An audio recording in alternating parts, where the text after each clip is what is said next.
नमस्कार दोस्तों, स्वागत है आप सभी का रार एजुकेशन में। हम लोग देख रहे थे वैदिक काल के प्रश्नोत्तर के बारे में, जिससे पहले कि हम 2 पार्ट देख चुके हैं। आज हम लोग देखेंगे पार्ट 3। इसमें हम लोग प्रश्न नंबर 101 से 150 यानी कि 50 प्रश्नों को देखेंगे। इससे पहले 50-50 करके 2 वीडियो अपलोड कर चुके हैं, तो आप लोग उसको देख सकते हैं। चलिए शुरू करते हैं आज के प्रश्न को। तो आज का जो पहला प्रश्न है वो है, ऋग्वेद में अघन्या का प्रयोग हुआ है। ऑप्शन है बकरी के लिए, गाय के लिए, हाथी के लिए, घोड़े के लिए। तो इसका जो सही उत्तर है वो है बी, गाय के लिए। अगला प्रश्न है, ऋग्वेद में कई परिच्छेदों पर प्रयुक्त अघन्य शब्द संदर्भित है।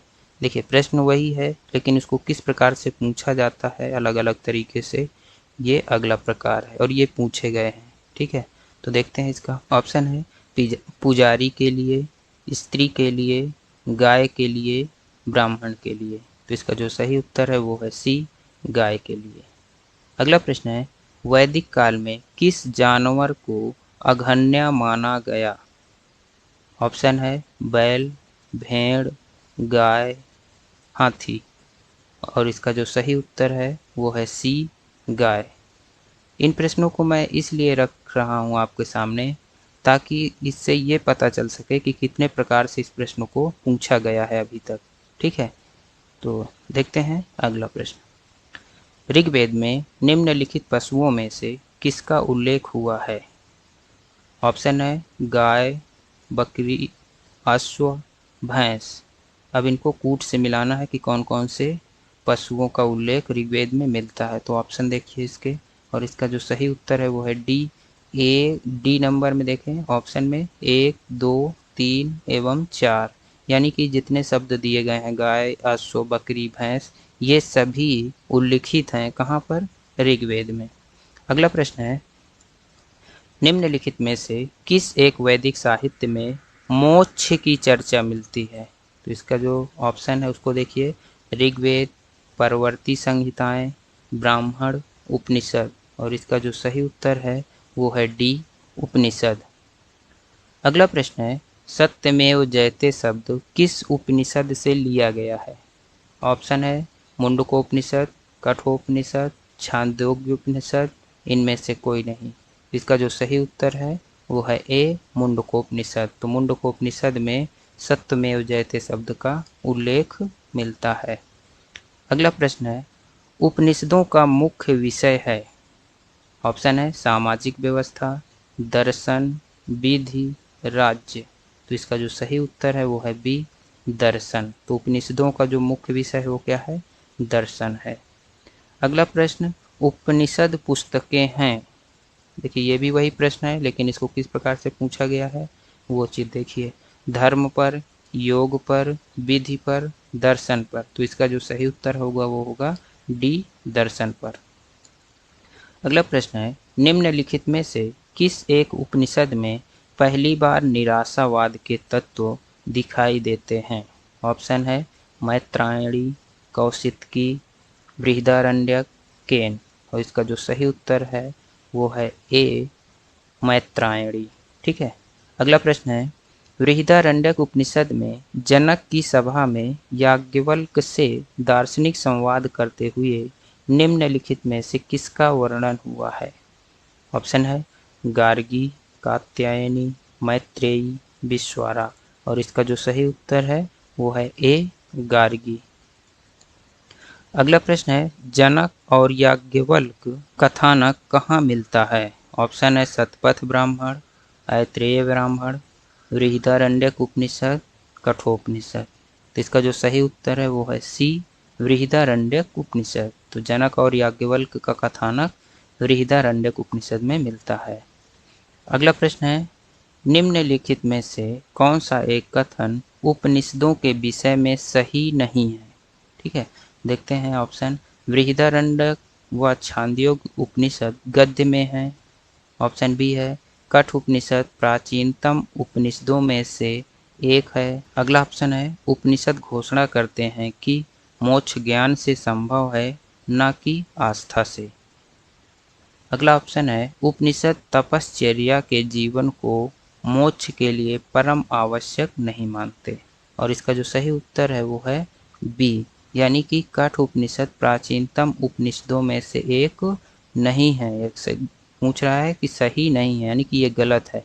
सबसे प्राचीनतम उपनिषद हम लोगों ने पढ़ा था क्या है, मनुस्मृति है। ठीक है, देखते हैं अगला प्रश्न। आध्यात्मिक ज्ञान के विषय में नचिकेता और यम का संवाद किस उपनिषद में प्राप्त होता है? अब इसके ऑप्शन है बृहदारण्यक उपनिषद, छांदोग्य उपनिषद, कठोपनिषद, केन उपनिषद। इसका जो सही उत्तर है वो है सी, कठोपनिषद। अगला प्रश्न है नचिकेता आख्यान का उल्लेख मिलता है। ऑप्शन है अथर्ववेद, शतपथ ब्राह्मण, कठोपनिषद, बृहदारण्यक उपनिषद। और इसका जो सही उत्तर है वो है सी, कठोपनिषद। इससे पहले वाले प्रश्न में भी यही चीज मिला था। तो प्रश्नों को अलग अलग तरीके से उसी को पूछा जा सकता है और ये पूछे भी गए हैं, तो उनको देखना जरूरी है। चलिए देखते हैं अगला प्रश्न। किस उपनिषद में मृत्यु संबंधी चर्चा की गई है? ऑप्शन है केन, कठोपनिषद, श्वेताश्वर, मुंडक। तो इसका जो सही उत्तर है वो है बी, कठोपनिषद। ठीक है, अगला प्रश्न है उपनिषदों को क्या कहा जाता है? ऑप्शन है वेदांत, धर्मशास्त्र, पुराण, ब्राह्मण ग्रंथ। इसका जो सही उत्तर है वो है ए, वेदांत। तो उपनिषदों को वेदांत कहा जाता है। अगला प्रश्न है ऋग्वेद में निम्नांकित किन नदियों का उल्लेख अफगानिस्तान के साथ आर्यों के संबंध का सूचक है? ऑप्शन है आस्किनी, परुषणी, कुभा, क्रमु, बिपाशा, सुतुद्री। इसका जो सही उत्तर है वो है सी, कुभा और क्रोमु। इन नदियों का उल्लेख अफगानिस्तान के साथ आर्यों के संबंध का सूचक माना जाता है। अगला प्रश्न है सूची फर्स्ट को सेकंड से सुमेलित कीजिए तथा सूचियों के नीचे दिए गए कूट से सही उत्तर का चयन कीजिए। पहले में नदियां दिया गया है प्राचीन नाम, दूसरे में आधुनिक नाम नदियों के। अब देखिए इसके जो सही उत्तर है उसको देखते हैं, इसके बाद इसको मिलाते हैं। तो इसका जो ऑप्शन है वो बी सही है, यानी कि ये वाला। ठीक है, अब चलिए मिलाते हैं इनको। ए को दूसरे से मिलाइए। ए को दूसरे से कुभा को क्या बोलते हैं इस समय? काबुल। ठीक है, बी को तीसरे से मिलाइए, परुषणी को रावी। सी को पहले से मिलाइए तो सदा नीरा को गंडक। और डी को चौथे से मिलाइए, सुतुद्री को हो गया सतलज। ठीक है, तो ये प्राचीन नाम है और ये आधुनिक नाम हो। कुभा को काबुल, परुषणी को रावी, सदा नीरा को गंडक, सुतुद्री को सतलज। अगला प्रश्न है सूची फर्स्ट को सूची सेकंड से सुमेलित करें। ये भी वही चीज है, नदियां हैं और उनके आधुनिक नाम। तो नदियां कुछ अलग होंगी, कुछ वही होंगी। ठीक है, अब चूंकि ये प्रश्न पूछे गए हैं इसलिए मैं आप लोगों के बीच में इसको रख रहा हूँ। चलिए देखते हैं इसका जो सही ऑप्शन है वो क्या है, सी है। अब सी है तो ये वाला ऑप्शन देखते हैं। ए को तीसरे से मिलाना है। ठीक है, बितस्ता को झेलम हो जाएगा, तो बितस्ता का आधुनिक नाम झेलम हो गया। बी को पहले से मिला दीजिए, आस्किनी का क्या हो गया, चिनाब हो गया। ठीक है, सी को पांचवें से मिला दीजिए, परुषणी को हो गया रावी। और डी को दूसरे से मिला दीजिए तो बिपाशा का हो गया ब्यास। ठीक, इस प्रकार से इनको मिलाना है। तो बितस्ता का हो गया झेलम, आस्किनी का हो गया चिनाब, परुषणी का हो गया रावी, बिपाशा का हो गया ब्यास आधुनिक नाम। देखते हैं अगला प्रश्न। ऋग्वेद में निम्नलिखित में से किन नदियों के उल्लेख से यह संकेत मिलता है कि अफगानिस्तान पूर्व वैदिक भूगोल का एक अंग था? अब ऑप्शन देखिए, आस्किनी, परुषणी, बिपाशा, सुतुद्री, सिंधु, बितस्ता, कुभा, सुवात। इसका जो सही उत्तर है वो है डी, कुभा एवं सुवात। अगला प्रश्न है वैदिक नदी कुभा का स्थान कहाँ निर्धारित होना चाहिए? तो ऑप्शन है इसके अफगानिस्तान, चीनी तुर्किस्तान में, कश्मीर में, पंजाब में। तो इसका जो सही उत्तर है वो है ए, अफगानिस्तान में। अगला प्रश्न है किस देवी या देवता को गायत्री मंत्र समर्पित है? ऑप्शन है इंद्र, मित्र, वरुण, सावित्री। इसका जो सही उत्तर है वो है डी, सावित्री। ठीक है, तो सविता नामक देवता को गायत्री मंत्र समर्पित है। सूर्य भी बोलते हैं इसको। ठीक है, अगला प्रश्न है ऋग्वैदिक कालीन आर्यों को किसकी पहचान नहीं थी? तो किसकी पहचान नहीं थी? ऑप्शन देखिए, इंद्र, मरुत, सोम, शिव। इसका जो सही उत्तर है वो है डी, शिव। तो शिव की पहचान ऋग्वैदिक कालीन आर्यों को नहीं थी।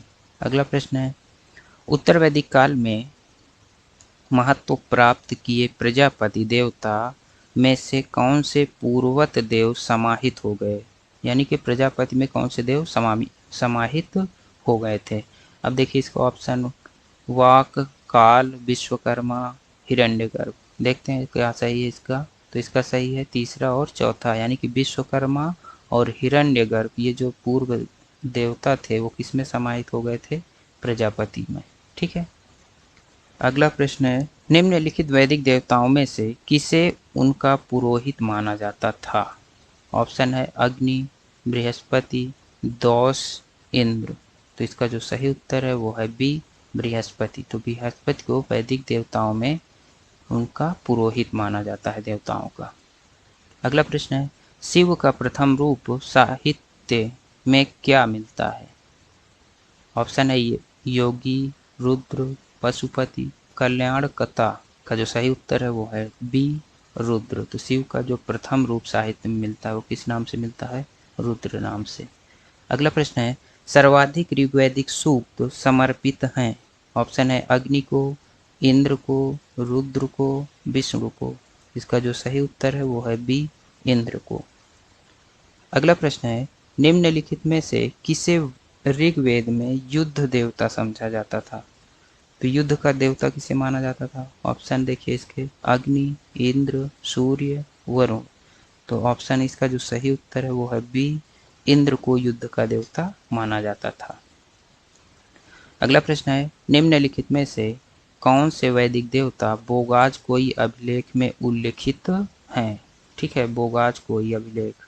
इसमें देखिए ऑप्शन दिए गए हैं, अग्नि, इंद्र, मित्र, नासत्य, मित्र, नासत्य, वरुण एवं यम, नासत्य, वरुण, यम एवं अग्नि, इंद्र, मित्र, नासत्य एवं वरुण। इसका जो सही उत्तर है वो है डी, इंद्र, मित्र, नासत्य और वरुण। इन देवताओं का उल्लेख किसमें मिलता है? बोगाज कोई अभिलेख में। अगला प्रश्न है, निम्नलिखित में से किस एक वैदिक देवता का नाम बोगाज कोई अभिलेख में नहीं उल्लेखित है? ठीक है, अभी हम लोग देखा कि किनका किनका उल्लेखित है और इसमें पूछ रहा है कि नहीं उल्लेखित है। तो देखिए ऑप्शन, इंद्र, अग्नि, मित्र, वरुण। इसका जो सही उत्तर है वो है बी, अग्नि। तो अग्नि का उल्लेख वैदिक देवता किसमें? बोगाज कोई अभिलेख में नहीं मिलता है। अगला प्रश्न है, बोगाज कोई महत्वपूर्ण है क्योंकि? ऑप्शन देखिए, यह मध्य एशिया एवं तिब्बत के मध्य एक महत्वपूर्ण व्यापारिक केंद्र था। बी है, यहाँ से प्राप्त अभिलेखों में वैदिक देवताओं एवं देवियों का नाम उल्लेख प्राप्त होता है। वेद के मूल ग्रंथों की रचना यहाँ हुई थी। उपर्युक्त में से कोई नहीं। अब देखिए इसका क्या सही है? इसका सही है बी, यहाँ से प्राप्त अभिलेखों में वैदिक देवता एवं देवियों का उल्लेख प्राप्त होता है। अभी हम लोगों ने देखा है कौन कौन से देवता इसमें उल्लिखित हैं। अगला प्रश्न है, निम्नलिखित में से पूर्व वैदिक आर्यों का सर्वाधिक लोकप्रिय देवता कौन था? अब सर्वाधिक लोकप्रिय देवता देखते हैं इसमें। तो ऑप्शन है वरुण, विष्णु, रुद्र, इंद्र। ऑप्शन जो सही है वो है इंद्र। ठीक है, तो पूर्व वैदिक काल में जो सर्वाधिक प्रिय देवता थे वो क्या थे? इंद्र थे। अगला प्रश्न है, बोगाज कोई का महत्व इसलिए है कि वहाँ जो अभिलेख प्राप्त हुए हैं उनमें वैदिक देवी देवताओं का वर्णन मिलता है। मध्य एशिया एवं तिब्बत के बीच एक महत्वपूर्ण व्यापारिक केंद्र माना जाता है। वेद के मूल ग्रंथों की रचना यहीं हुई थी। उपर्युक्त में से कोई नहीं। इसका जो सही उत्तर है वो है ए। अभी भी इससे पहले भी हम लोगों ने देखा। अब उसी प्रश्न को किस प्रकार से पूछा गया है उसको मैंने यहाँ पे आपके सामने रखा है। ठीक है, तो इसमें भी ए सही है। तो वहाँ जो अभिलेख प्राप्त हुए हैं उनमें वैदिक देवी देवताओं का उल्लेख मिलता है, ये वाला सही है। अगला प्रश्न है, निम्नलिखित अभिलेखों में से कौन सा ईरान से भारत में आर्यों के आने की सूचना देता है? ऑप्शन है मानसेहरा, साहनवाजगढ़ी, बोगाजकोई, जूनागढ़। तो इसका जो सही उत्तर है वो है सी, बोगाजकोई। अगला प्रश्न है, वैदिक ग्रंथों में प्रयुक्त ऋत शब्द किससे संबंधित है? यह ऋत शब्द, देखिए ऑप्शन है, ऋतु विज्ञान के अध्ययन से, नैतिक व्यवस्था से, धर्म संबंधित व्यवस्था से, वैदिक सूक्त से। इसका जो सही उत्तर है वो है बी, नैतिक व्यवस्था से। तो ये ऋत शब्द जो है ये नैतिक व्यवस्था से संबंधित है। अगला प्रश्न है, फिर वही चीज है, किस प्रकार से पूछा गया, देखिए, नैतिक व्यवस्था ऋत के निरीक्षणकर्ता के रूप में किस वैदिक देवता का वर्णन हुआ है? ठीक है, किस वैदिक देवता का वर्णन हुआ है? इसमें ऑप्शन दिया गया, इंद्र, रुद्र, वरुण, विष्णु। इसका जो सही उत्तर है वो है सी, वरुण। ठीक है, ऋत शब्द नैतिक व्यवस्था से संबंधित है और नैतिक व्यवस्था के जो निरीक्षणकर्ता के रूप में किस वैदिक देवता का वर्णन मिलता है? तो वो है वरुण। ठीक है, देखते हैं अगला प्रश्न, शूलगौ यज्ञ किसके लिए किया जाता था? शूलगौ यज्ञ, ऑप्शन है विष्णु, इंद्र, रुद्र, वरुण। इसका जो सही उत्तर है वो है सी, रुद्र। तो शूलगौ यज्ञ जो होता था वो रुद्र के लिए किया जाता था।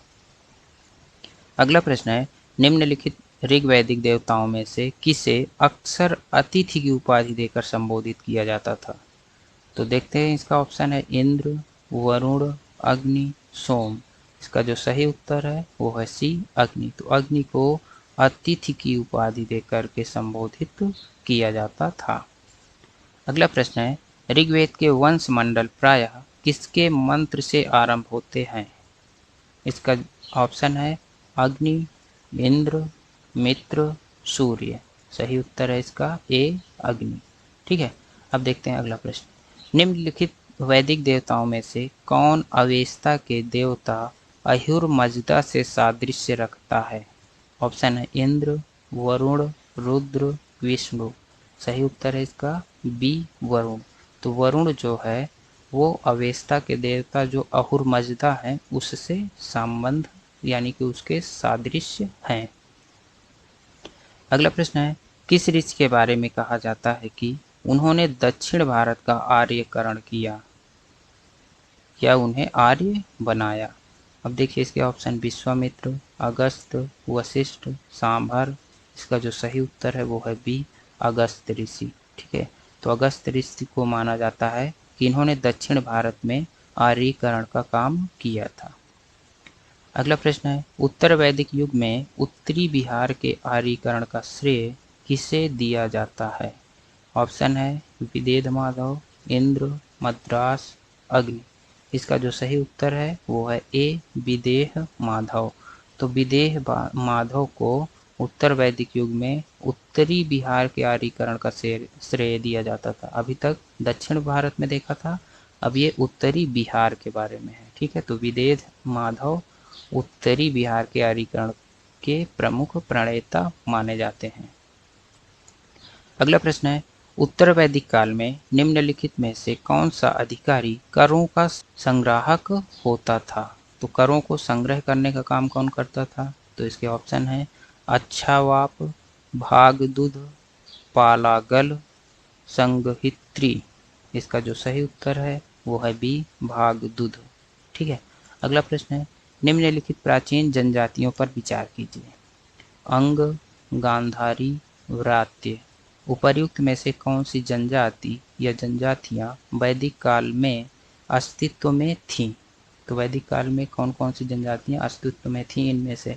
अब देखिए इनके ऑप्शन और इसका देखते हैं सही उत्तर क्या होगा। तो इसका जो सही उत्तर है वो है डी, 1, 2 और 3, यानी कि ये तीनों जनजातियां जो थीं वो वैदिक काल में अस्तित्व में थीं। अगला प्रश्न है, उत्तर वैदिक काल में निम्नलिखित में से किनको आर्य संस्कृति का धुर समझा जाता था? ऑप्शन है अंग, मगध, कौशल, विदेह, कुरु, पंचाल, मत्स्य, सूर्यसेन। इसका जो सही उत्तर है वो है सी, कुरु, पंचाल। ठीक है, तो इनको आर्य संस्कृत का धुर समझा जाता था उत्तर वैदिक काल में। अगला प्रश्न है, उत्तर वैदिक काल को किस काल सीमा के अंतर्गत रखते हैं, यानी कि उत्तर वैदिक काल का समय क्या है? तो ऑप्शन देखिए, 2000 ईसा पूर्व से 1500 ईसा पूर्व, 1000 से 500 ईसा पूर्व, 1000 ईसा पूर्व से 600 ईसा पूर्व, 1200 ईसा पूर्व से 1000 ईसा पूर्व। तो इसका जो सही उत्तर है वो है सी, 1000 ईसा पूर्व से 600 ईसा पूर्व उत्तर वैदिक काल का समय सीमा है। अगला प्रश्न है, किस काल में अछूत की अवधारणा स्पष्ट रूप से उद्धत हुई थी? तो अछूत यानी कि न छूने की जो अवधारणा थी वो किस काल में हुई?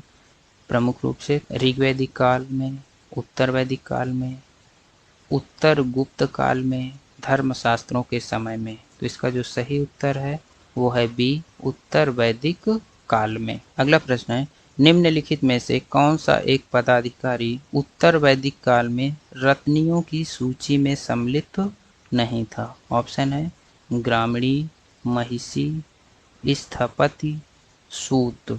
इसका जो सही उत्तर है वो है सी, स्थपति। ये वैदिक काल में रत्नियों की सूची में शामिल नहीं था। अगला प्रश्न है, यूप क्या था? ऑप्शन है इसके याज्ञिक स्तंभ, पाषाण स्तंभ, विजय स्तंभ, अश्वमेध स्तंभ। इसका जो सही उत्तर है वो है ए, याज्ञिक स्तंभ। तो याज्ञिक स्तंभ यूप होता था। अगला प्रश्न है, ऋग्वेद में प्रयुक्त सीता शब्द का अर्थ निर्धारण कीजिए। ऋग्वेद में जो सीता शब्द प्रयुक्त होता था वो किसके लिए होता था? देखिए ऑप्शन, पृथ्वी की उर्वरी देवी, राजा जनक की पुरी, जोती हुई कूड, हल रेखा। तो अब देखिए इसका सही उत्तर है जोती हुई कूड, यानी कि जो जूता हुआ खेत होता था उसे क्या बोलते थे? सीता भूमि। तो ये रहे आज के वैदिक काल के प्रमुख 50 प्रश्न। इसके आगे हम लोग फिर देखेंगे, अभी एक वीडियो में पूरा उसको कंप्लीट करेंगे, ठीक है। इससे पहले मैंने 2 वीडियो अपलोड कर दिया है, अगर आप उसको देखना चाहते हैं तो देख सकते हैं। अगर आप इन क्वेश्चन के क्विज को हल करना चाहते हैं तो इस वेबसाइट पे जा सकते हैं। तो मिलते हैं अगली वीडियो पे। धन्यवाद।